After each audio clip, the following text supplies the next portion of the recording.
옛날 옛적, 지금으로부터 100여 년도 더 된 일이라 전해진다. 강원도 깊은 산골, 첩첩산 중 골짜기 안쪽으로 한참을 들어가면 송정이라는 작은 마을이 있었다.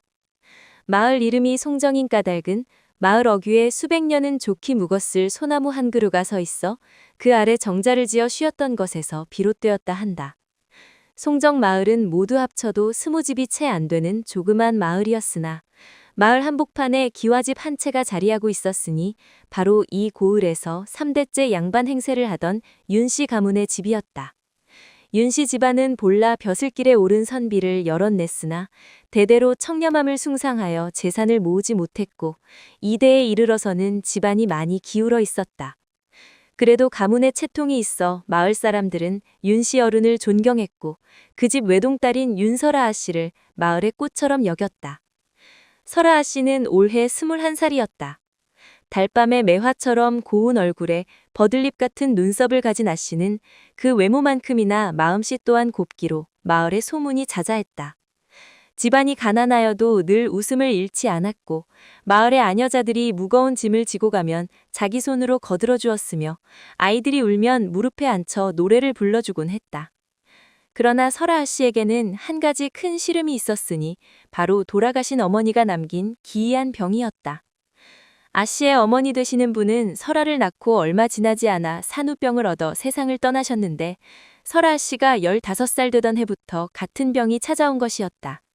겨울이 깊어질수록 온몸의 기운이 빠져나가고 동지가 지나면 기력을 차려 봄을 맞이하곤 했다. 의원들은 모두 고개를 저으며 선천적인 한기가 몸에 서려 있으니 동지를 넘기기가 해마다 어려울 것이라 했다. 작년 겨울, 설아 아씨는 사경을 헤맸다. 윤 진사 어른은 재산이라 할 것도 없는 집안의 살림을 모두 털어 약을 지었으나 아씨는 동짓날 밤을 넘기지 못할 것처럼 보였다. 그러나 기적처럼 동지가 지나자 아씨는 다시 눈을 떴고 정월 대보름이 지나서야 겨우 방에서 나올 수 있었다. 올해도 어김없이 겨울이 찾아왔다.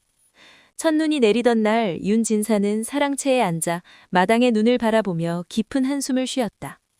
이번 겨울도 딸아이가 무사히 넘길 수 있을지 늙은 아비의 마음은 무겁기만 했다. 영감님, 걱정이 많으시지요? 마루 끝에 앉아 눈을 쓸고 있던 머슴이 조심스레 말을 건넸다. 이 머슴의 이름은 한석이라 했다. 24살의 젊은 나이였으나 이미 윤씨 집에서 10년을 넘게 머슴살이를 하고 있었다. 한석이는 천한 종의 자식으로 태어났으나 어려서 부모를 모두 여의고 떠돌다가 윤 진사의 은혜로 이 집에 들어와 밥을 먹게 되었다. 한석이는 비록 천한 신분이었으나 그 성품만큼은 하늘이 내린 것처럼 고닫다. 거짓말을 하지 않았고 게으름을 피우지 않았으며 남의 것을 탐하지 않았다.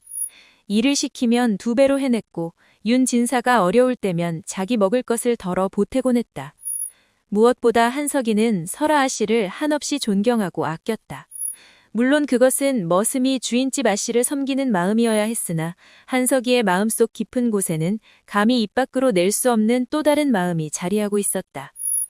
한석아, 윤 진사가 무겁게 입을 열었다. 예, 영감님. 올해도 설아가 동지를 넘기기 어려울 것 같구나. 의론이 이르기를 올해가 가장 위중하다 했다. 아비된 도리로 무엇이든 해주고 싶으나 이 늙은이가 할 수 있는 일이 없구나. 한석이는 고개를 숙인 채 아무 말도 하지 못했다. 가슴속에서 무언가가 찢어지는 것 같았으나 그는 천한 머슴일 뿐이었다. 한석아, 내게 부탁이 하나 있다. 무엇이든 말씀하십시오, 영감님. 내가 만약 설아가 동지를 넘기지 못하거든 설아를 마을 뒷산 매화나무 아래 묻어주거라. 설아 어미가 묻힌 곳이다. 어미 곁에서라면 외롭지 않을 것이야. 한석이의 눈가에 뜨거운 것이 맺혔다. 영감님, 그런 말씀 마십시오. 아씨께서는 분명 올해도 동지를 무사히 넘기실 것입니다. 그렇게 되기를 빌어야지. 그렇게 되기를. 윤 진사의 목소리가 바람에 흩어졌다. 겨울은 거짓말처럼 빠르게 깊어갔다. 눈은 이틀에 한 번씩 내렸고 마을 앞 개울은 얼어붙었다. 설아 씨의 병세는 날이 갈수록 심해져 이제는 자리에서 일어나지도 못하게 되었다. 윤진사는 밤낮으로 딸의 방을 지키며 죽을 떠먹이고 이불을 덮어주었으나 아씨의 얼굴은 눈처럼 하얗게 질려갔다. 한석이는 새벽부터 밤늦게까지 일했다. 아씨의 방에 불을 지필 나무를 해야 했고 약을 다릴 물을 길어야 했으며 영감님이 드실 밥을 지어야 했다. 그러나 아무리 일을 해도 마음은 편치 않았다. 밤마다 한석이는 허름한 사랑채 구석에서 무릎을 꿇고 하늘에 빌었다. 하늘이시여, 제 목숨을 가져가시더라도 아씨만은 살려주소서. 아씨는 이 세상에서 가장 착한 분이옵니다. 아무 죄도 없는 그분이 왜 이런 고통을 받아야 하는지 이 천한 종은 알 수가 없사옵니다. 그렇게 빌고 또 빌던 어느 날 밤 한석이의 꿈에 한 노인이 나타났다. 백발의 노인은 눈처럼 하얀 도포를 입고 있었고 그 눈빛은 깊은 산속 샘물처럼 맑았다. 젊은이여, 노인이 입을 열었다. 네가 매일 밤 하늘에 비는 소리를 들었노라. 네 정성이 지극하니 한 가지 길을 일러주마. 한석이는 꿈속에서도 무릎을 꿇었다. 노인장님, 아씨를 살릴 방법이 있다면 무엇이든 하겠습니다. 동짓날 밤 북두칠성이 가장 밝게 빛날 때 너는 마을 뒷산 매화나무 아래로 가거라. 그곳에서 네가 해야 할 일을 알게 될 것이다. 하나 명심하여라. 네가 만날 이는 이승과 저승을 오가는 자이니 마음이 조금이라도 흔들리면 네 목숨은 물론 아씨의 목숨도 잃게 될 것이니라. 무슨 뜻이신지 한석이가 묻고자 하는 순간 노인의 모습은 사라지고 말았다. 한석이는 꿈에서 깨어났다. 온몸이 땀으로 젖어 있었다. 그는 떨리는 손으로 가슴을 짚었다. 꿈이었다. 그러나 너무도 생생한 꿈이었다. 다음 날 아침 한석이는 윤진사를 찾아갔다. 영감님, 동짓날이 언제입니까? 글쎄, 열흘쯤 남았을 게야. 왜 그러느냐? 아무것도 아닙니다. 그저 팥죽을 쓰려고 해서요. 윤진사는 쓸쓸하게 웃었다. 그래, 팥죽이라도 쏘어 먹으면 애군을 쫓는다지. 고맙구나, 한석아. 한석이는 그날부터 동짓날만을 기다렸다. 드디어 동짓날이 밝았다. 하늘은 새벽부터 잔뜩 찌푸려 있었고 해가 중천에 떠서도 어둠이 가시지 않았다. 오후가 되자 눈이 내리기 시작했다. 한방눈이었다. 눈송이들은 하늘에서 끝없이 쏟아져 내려 세상을 하얗게 덮어갔다. 설아 아씨의 병세는 더욱 위중해졌다. 아침부터 의식이 희미해져 윤진사가 아무리 불러도 눈을 뜨지 못했다. 의료원은 고개를 저으며 오늘 밤을 넘기기 어려울 것 같습니다. 라고 말하고는 발길을 돌렸다. 윤진사는 딸의 손을 붙잡고 눈물을 흘렸다. 설아야, 설아야. 아비를 버리고 가지 말거라. 네 어미도 이렇게 갔는데 너마저 가면 이 늙은이는 어찌 살란 말이냐. 한석이는 부엌에서 팥죽을 끓이면서 눈물을 삼켰다. 팥죽을 끓이는 것은 핑계였다. 그의 마음은 이미 뒷산 매화나무 아래로 가 있었다. 해가 지고 어둠이 내렸다. 한석이는 윤진사께 밥상을 들여드리고 아씨의 방에 불을 지폈다. 아씨는 여전히 눈을 감은 채 미동도 하지 않았다. 창백한 얼굴은 마치 벌써 이승 사람이 아닌 것만 같았다. 한석이는 조용히 사랑채로 돌아와 낡은 도포를 걸쳤다. 눈은 여전히 내리고 있었다. 하늘을 올려다보니 구름 사이로 별 몇 개가 깜빡이고 있었다. 북두칠성이었다. 한석이는 눈 쌓인 길을 걸어 뒷산으로 향했다. 마을 뒷산은 그리 높지 않았으나 겨울밤 눈 쌓인 산길은 험했다. 한석이는 넘어지고 또 넘어지면서도 계속 걸었다. 매화나무는 산 중턱에 있었다. 그곳에는 설아 아씨의 어머니 묘가 있었다. 한참을 올라가자 눈 쌓인 언덕 위에 매화나무 한 그루가 보였다. 고목인 줄 알았던 나무에 놀랍게도 하얀 꽃 몇 송이가 피어 있었다. 한겨울에 피어난 매화였다. 한석이가 매화나무 앞에 이르렀을 때 나무 아래 누군가 앉아 있는 것이 보였다. 그것은 사람이었다. 아니, 사람의 형상을 한 무엇이었다. 검은 도포를 입은 사내였다. 얼굴은 창백했고 눈은 깊은 우물처럼 어두웠다. 사내는 눈 위에 앉아 있었으나 눈은 그의 옷을 적시지 않았다. 기다리고 있었노라. 사내가 입을 열었다. 목소리는 마치 얼음 갈라지는 소리 같았다. 한석이는 본능적으로 한 걸음 물러섰으나 곧 다시 앞으로 나아갔다. 당신은 누구십니까? 나는 이곳 산을 지키는 저승의 사자이니라. 매년 이맘때면 이곳에 와서 데려갈 일을 기다린다. 한석이의 온몸에 소름이 돋았다. 데려갈 일하니? 윤설아? 오늘 밤 자정이 되면 데려가야 할 이름이니라. 안 됩니다. 한석이가 소리쳤다. 아씨는 아무 잘못도 없습니다. 세상에서 가장 착하고 고운 분인데 왜 데려가려 하십니까? 저승사자는 표정 하나 변하지 않았다. 착하고 악함은 내가 판단할 일이 아니니라. 나는 다만 정해진 명을 거두어 갈 뿐. 윤설아의 어미도 24년 전 이날 내가 데려갔노라. 그렇다면 한석이는 무릎을 꿇었다. 제 목숨을 가져가십시오. 제가 대신 가겠습니다. 저승사자가 처음으로 미세하게 눈을 움직였다. 네가 대신 간다고? 예, 저는 천한 머슴에 불과합니다. 이 세상에 저 같은 사람은 많아도 아씨 같은 분은 없습니다. 제발 저를 대신 데려가 주십시오. 저승사자는 한동안 한석이를 바라보았다. 그러다가 천천히 고개를 저었다. 네 목숨으로는 부족하니라. 윤설아에게는 특별한 인연이 있어 보통 목숨 하나로는 바꿀 수 없느니라. 그렇다면 어떻게 해야 합니까? 무엇이든 하겠습니다. 저승사자는 잠시 침묵했다. 그러다가 입을 열었다. 하나 방법은 있긴 하니라. 무엇입니까? 내게는 풀지 못한 한이 있느니라. 24년 전 윤설아의 어미를 데려갈 때 목격한 일인데 그 일을 풀어준다면 윤설아를 살려줄 수도 있으리라. 한석이의 눈이 빛났다. 무슨 일입니까? 말씀해 주십시오. 저승사자가 긴 한숨을 내쉬었다. 그 한숨에서 하얀 김이 피어올랐다. 들어보거라. 저승사자가 말을 이었다. 24년 전 오늘 나는 이곳에서 윤설아의 어미인 김부인을 기다리고 있었느니라. 김부인은 아이를 낳다가 죽을 운명이었지. 그런데 그날 밤 이 매화나무 아래에서 기이한 일이 벌어졌느니라. 무슨 일이었습니까? 김부인이 죽기 직전 한 사내가 이곳에 찾아왔느니라. 그 사내는 젊은 양반이었는데 손에 칼을 들고 있었고 옷에는 피가 묻어 있었느니라. 한석이는 숨을 죽이고 들었다. 그 사내는 매화나무 아래 무릎을 꿇고 하염없이 울었느니라. 용서하시오, 용서하시오 하며 말이지. 나는 저승사자이기에 산자의 일에 개입할 수 없어 그저 지켜볼 수밖에 없었느니라. 그 사내가 누구였습니까? 얼굴은 보지 못했느니라. 다만 그가 무언가를 매화나무 아래 땅속에 묻는 것을 보았지. 그리고 그는 이것이 매 죄의 증표이니 언젠가 진실이 밝혀지기를 하고 중얼거렸느니라. 저승사자는 매화나무를 가리켰다. 그 물건이 아직도 저 나무 아래 묻혀 있을 것이니라. 그것을 찾아내어 진실을 밝혀준다면 내 마음의 한이 풀릴 것이고 그렇게 되면 윤설아의 목숨을 연장해 줄 수 있을 것이니라.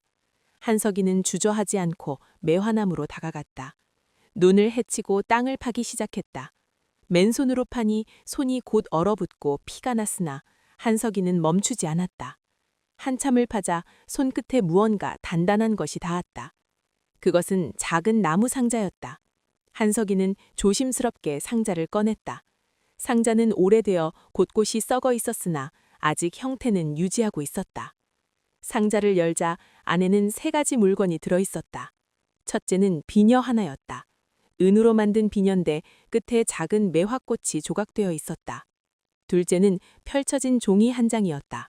종이는 세월에 누렇게 바랬으나 글씨는 아직 읽을 수 있었다. 셋째는 작은 주머니였다. 주머니를 열어보니 안에 금가락지 하나가 들어있었다. 한석이는 떨리는 손으로 종이를 펼쳤다. 거기에는 이렇게 쓰여 있었다. 나 박현수는 이 글을 남기노라. 내가 살인을 저질렀으니 언젠가 이 죄가 밝혀지기를 바라노라. 송정마을 윤씨 집안의 종 이복동을 내가 죽였노라. 그 이유는 이복동이 나의 간계를 눈치채었기 때문이니라. 나는 윤씨 집안의 재산을 탐하여 거짓 문서를 만들었고 이복동이 그 사실을 알게 되어 입을 막고자 죽였노라. 이복동의 시신은 뒷산 소나무 숲에 묻었으니 후일 진실이 밝혀지기를 바라노라. 한석이는 종이를 읽고 또 읽었다. 손이 부들부들 떨렸다. 이것이 무슨... 이제 알겠느냐. 저승사자가 말했다. 24년 전 윤씨 집안에서 종 하나가 도망갔다고 소문이 났었지. 그러나 실은 죽임을 당한 것이었느니라. 그 죄를 지은 자는 박현수라는 자였고 그는 양심의 가책에 괴로워하다 증거를 이곳에 묻은 것이니라. 박현수라면? 한석이는 그 이름을 알고 있었다. 박현수는 이 고을의 수령이었다. 10여 년 전 부임해 와서 지금까지 수령 자리를 지키고 있었다. 겉으로는 청렴한 관리로 소문났으나 뒤로는 온갖 비리를 저질렀다는 소문이 있었다. 그자가 그런 짓을 했단 말입니까? 그렇느니라. 그리고 그 일로 윤씨 집안은 재산을 모두 잃었느니라. 박현수가 거짓 문서로 윤씨 집안의 땅을 빼앗았기 때문이지. 한석이는 주먹을 불끈 쥐었다. 이 증거를 가지고 관가에 고발하겠습니다. 잠깐. 저승사자가 손을 들었다. 그것은 네 선택이니라. 그러나 들어보거라. 박현수는 이 고을에서 세도가 매우 큰 자이니라. 네가 고발한들 네 목숨이 위태로울 것이고 윤씨 집안도 화를 입을 것이니라. 그렇다면 어째야 한단 말입니까? 내게는 두 가지 선택지를 주겠노라. 저승사자가 말했다. 첫째, 이 증거를 가지고 박현수를 고발하여 진실을 밝혀라. 그러나 그 과정에서 너와 윤씨 집안이 큰 위험에 처할 것이니라. 하지만 진실이 밝혀지면 억울하게 죽은 이복동의 홀령이 편히 쉴 수 있을 것이고 윤씨 집안도 빼앗긴 재산을 되찾을 수 있을 것이니라. 한석이는 숨을 삼켰다. 둘째는 무엇입니까? 둘째는 이 증거를 다시 땅에 묻고 모른 척하여라. 그러면 너와 윤씨 집안은 안전할 것이니라. 다만 진실은 영원히 묻힐 것이고 이복동의 홀령은 원통함을 품은 채 떠돌 것이니라. 한석이는 고민에 빠졌다. 설아 아씨를 살리려면 저승사자의 한을 풀어주어야 했다. 그러려면 진실을 밝혀야 했다. 하지만 진실을 밝히면 아씨와 영감이 위험에 처할 수도 있었다. 눈은 여전히 내리고 있었다. 매화나무 가지 위에 눈이 수복히 쌓여 있었으나 하얀 매화꽃만은 눈 속에서도 고고하게 피어 있었다. 한석이는 그 꽃을 보았다. 그리고 설아 씨를 떠올렸다. 설아 씨라면 어떤 선택을 할까? 자신의 안위를 위해 진실을 묻을까? 아니면 위험을 무릅쓰고 옳은 일을 할까? 한석이는 알고 있었다. 설아 씨는 언제나 옳은 일을 선택하는 분이었다. 저는 한석이가 입을 열었다. 진실을 밝히겠습니다. 저승사자의 눈에 희미한 빛이 일었다. 확실하냐? 네 목숨이 위태로울 수도 있느니라. 저 같은 천한 목숨 하나쯤이야 악덥지 않습니다. 하지만 억울하게 죽은 이의 홀령이 편히 쉬지 못하고 진실이 영원히 묻힌다면 그것이야말로 하늘이 용서치 않을 일입니다. 한석이는 상자를 꼭 안았다. 그리고 아씨께서 깨어나셨을 때 이 세상이 조금이나마 더 정의로운 곳이기를 바랍니다. 비록 위험이 따르더라도 옳은 일을 하는 것이 아씨께서 바라실 일이라 믿습니다. 저승사자는 한참 동안 한석이를 바라보았다. 그러다가 천천히 고개를 끄덕였다. 좋다. 네 선택을 받아들이겠노라. 저승사자가 손을 들자 갑자기 주변이 환해졌다. 하늘의 북두칠성이 눈부시게 빛나기 시작했고 그 빛이 매화나무를 비쳤다. 나는 네 마음이 진실함을 보았노라. 그리고 네가 옳은 선택을 해놓음을 인정하노라. 가거라. 그리고 진실을 밝혀라. 윤설아는 내가 살려주마. 빛이 점점 더 강해지더니 순간 한석이의 눈을 가렸다. 눈을 다시 떴을 때 저승사자는 사라지고 없었다. 다만 매화나무만이 그곳에 서 있었고 하얀 매화꽃들이 눈 속에서 빛나고 있었다. 한석이는 상자를 품에 안고 산을 내려갔다. 한석이가 집에 돌아왔을 때는 한밤중이었다. 그는 먼저 설아 아씨의 방으로 달려갔다. 문을 열자 놀라운 광경이 펼쳐졌다. 설아 아씨가 눈을 뜨고 있었던 것이다. 윤진사는 딸의 손을 잡고 눈물을 흘리고 있었다. 아씨! 한석이가 외쳤다. 설아 아씨가 고개를 돌려 한석이를 보았다. 창백했던 얼굴에 조금씩 혈색이 돌고 있었다. 한석이, 당신이... 아씨의 목소리는 약했으나 분명히 살아있는 사람의 목소리였다.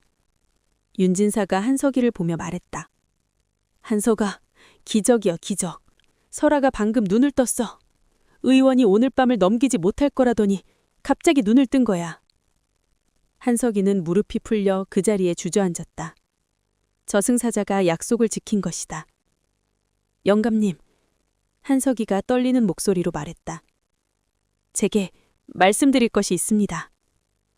그날 밤 한석이는 윤진사에게 모든 것을 이야기했다.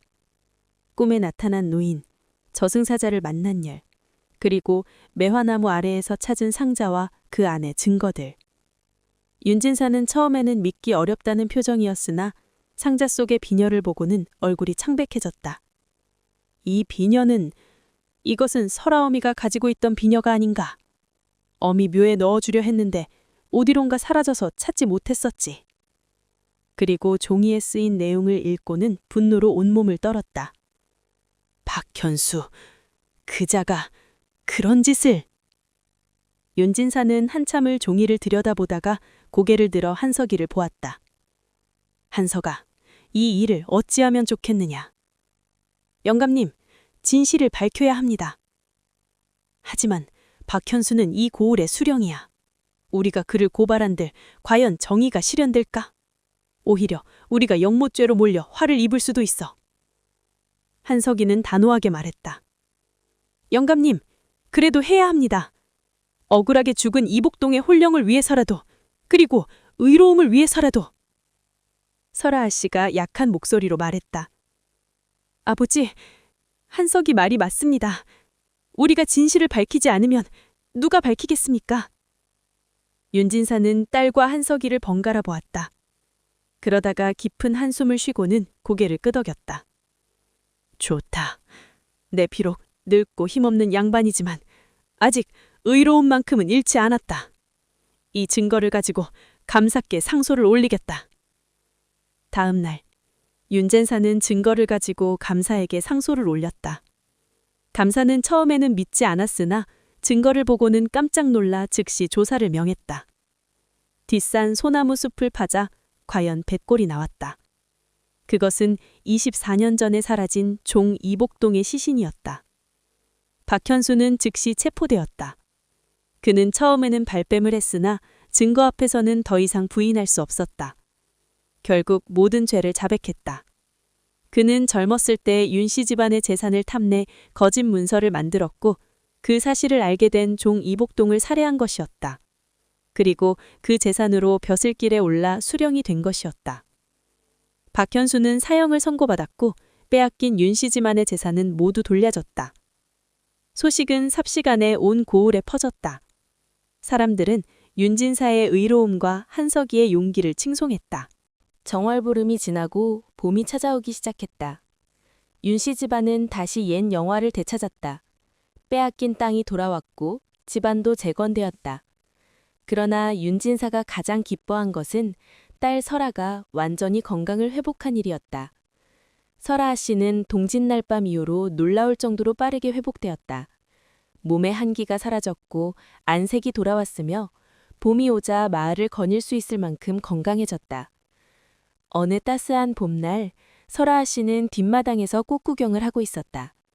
한석이가 나무를 다듬으며 곁에서 일하고 있었다. 한석이, 아씨가 조용히 불렀다. 예, 아씨. 그날 밤 정말로 저승사자를 만났나요? 한석이는 손을 멈추고 고개를 끄덕였다. 예, 아씨. 그분이 저를 살려주셨군요. 아씨께서 착하게 사셔서 하늘이 도우신 것입니다. 설아 씨는 고개를 저었다. 아니에요. 당신이 옳은 선택을 해주셨기 때문이에요. 아씨는 한석이를 바라보았다. 그 눈빛에는 깊은 감사와 함께 다른 무언가가 담겨 있었다. 저승사자가 두 가지 선택을 주셨다고 했지요. 안전한 길과 위험한 길. 당신은 위험한 길을 선택하셨어요. 저와 아버지를 위해서가 아니라 옳은 일이기 때문에. 한석이는 아무 말도 하지 못했다. 한석이, 당신은 참으로 귀한 분이에요. 아씨, 저는 그저 천한 머슴일 뿐입니다. 아니에요. 설아 씨가 단호하게 말했다. 신분이 사람을 만드는 것이 아니에요. 마음이 사람을 만드는 거예요. 당신은 그 어떤 양반보다도 고귀한 마음을 가지고 계세요. 그때 윤진사가 마당으로 나왔다. 설아야, 한석아, 둘 다 이리 오너라. 두 사람이 사랑채로 들어가자 윤진사는 심각한 표정으로 말했다. 한석아, 내게 물어볼 것이 있다. 예, 영감님. 너 설아를 어떻게 생각하느냐? 한석이는 얼굴이 새빨개졌다. 영감님, 그것이 무슨... 솔직히 말해보거라. 이 늙은이가 모를 줄 아느냐? 네가 설아를 바라보는 눈빛을 말이다. 한석이는 고개를 숙였다. 영감님, 죽을 죄를 지었습니다. 제가 감히 아씨를... 고개를 들어라. 윤진사의 목소리는 엄하면서도 따뜻했다. 한석아, 나는 평생 신분의 벽을 당연하게 여기며 살아왔다. 양반은 양반대로, 천민은 천민대로 살아야 한다고 믿었지. 하지만 네가 한 일을 보고 나는 깨달았다. 윤진사는 한석이의 어깨에 손을 얹었다. 진정한 귀함은 신분이 아니라 마음에서 나오는 것이더구나. 너는 목숨을 걸고 옳은 일을 했고 내 딸을 살렸으며 집안의 명예를 되찾아 주었다. 이 은혜를 어찌 갚을까? 영감님, 은혜라니요. 제가 한 것은 당연한 일이었을 뿐입니다. 바로 그 마음이니라. 윤진사가 설아를 돌아보았다. 설아야, 네 마음을 어떠하냐? 설아 씨는 잠시 망설이다가 조용히 말했다. 아버지, 저는 한석이를 존경합니다. 그리고 아씨의 목소리가 작아졌다. 그 이상의 마음을 품고 있습니다. 윤진사는 길게 한숨을 쉬었다. 그러나 그 한숨에는 걱정보다는 기쁨이 담겨 있었다. 그렇다면 어찌하겠느냐. 세상 사람들이 뭐라 할지 모르는 일인데. 설아 씨가 고개를 들었다. 아버지, 저는 한석이와 함께하고 싶습니다. 비록 세상이 손가락질한다 해도 제 마음은 변하지 않을 것입니다. 윤진사는 두 사람을 번갈아 보았다. 그러다가 빙그레 웃었다. 좋다. 한석아. 예, 영감님. 오늘부터 너는 더 이상 머슴이 아니니라. 나는 너를 양자로 삼고자 하니 받아들이겠느냐. 한석이는 믿을 수 없다는 표정으로 윤진사를 바라보았다. 영감님, 그것이 무슨... 내게는 아들이 없다.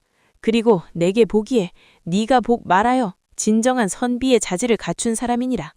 양자가 되어 이 집안을 이어주지 않겠느냐. 한석이의 눈물이 흘렀다. 영감님, 이 은혜를 어찌 갚아야... 갚을 것 없다. 다만 설아를 잘 보살펴주고 의로운 사람으로 살아다오. 한석이는 깊이 절을 올렸다. 명심하겠습니다, 아버님. 설아 씨도 눈물을 흘리며 웃었다. 그해 봄, 송정마을에서는 큰 잔치가 벌어졌다. 한석이와 설아 아씨의 혼인식이었다. 처음에는 마을 사람들 사이에서 말들이 많았다. 양반집 아씨가 머슴과 혼인한다니 전대미문의 일이라고들 했다. 그러나 진실을 밝힌 한석이의 의로움을 아는 사람들은 오히려 이를 축복했다. 혼인식 날 마을 사람들이 모두 모였다. 윤진사는 손수 혼례를 주관했고 설아 아씨는 아름다운 신부 차림으로 나타났다. 한석이는 꿈만 같았다. 불과 몇 달 전만 해도 자신은 천한 머슴이었는데 이제는 양반가의 양자가 되어 가장 사랑하는 사람과 혼인을 올리게 되다니. 절을 올리고 술을 나누는 동안 한석이는 문득 하늘을 올려다보았다. 맑게 갠 봄하늘에 구름 한 점 없었다. 저승사장님, 감사합니다. 당신 덕분에 아씨를 살릴 수 있었고 이렇게 행복해질 수 있었습니다. 그때 어디선가 바람이 불어왔다. 그 바람은 따스했고 매화 향기가 실려 있었다. 마치 누군가의 축복 같았다. 혼인식이 끝나고 한석이와 설아는 귓산 매화나무를 찾았다. 그곳에는 이제 봄꽃들이 활짝 피어 있었다. 한석이. 설아가 매화나무에 손을 얹으며 말했다. 이 나무가 우리를 이어준 것 같아요. 어머니께서도 기뻐하실 거예요. 그러게요, 아씨. 아니, 이제는 설아라고 불러야겠군요. 네, 저도 이제 당신을 한석서방님이라 불러야 하나요? 두 사람은 마주보며 웃었다. 그날 밤 두 사람은 매화나무 아래 작은 제단을 차려 억울하게 죽은 이복동의 홀령을 위로하는 제사를 지냈다. 그리고 저승사자에게도 감사의 절을 올렸다. 그로부터 3년이 흘렀다. 송정마을의 윤씨 집안은 이제 이 고을에서 가장 존경받는 집안이 되었다. 한석이는 윤진사의 가르침을 받아 글을 익히고 학문을 닦아 마침내 향시에 합격했다. 비록 높은 벼슬에 오르지는 않았으나 마을의 서당에서 아이들을 가르치며 바르게 살았다. 설아는 건강을 완전히 되찾아 이제는 두 아이의 어머니가 되었다. 첫째는 아들이었고 둘째는 딸이었다. 설아는 아이들에게 늘 이야기해 주었다. 너희 아버지는 참으로 훌륭한 분이란다. 목숨을 걸고 옳은 일을 하셨지. 너희도 자라서 아버지처럼 의로운 사람이 되어야 한다. 윤진사는 손주들을 보며 행복해했다. 늙은 몸이었으나 집안이 다시 일어서고 선한 후손들이 자라는 모습을 보니 더 이상 바랄 것이 없었다.